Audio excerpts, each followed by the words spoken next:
Welcome back to the channel.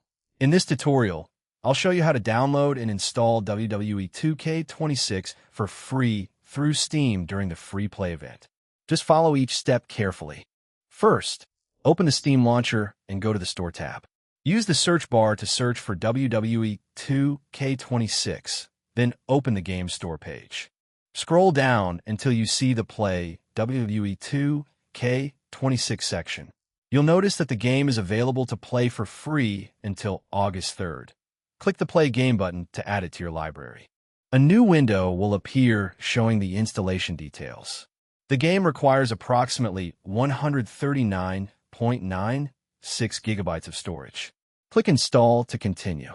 Next, read the Steam EULA and accept the terms and conditions.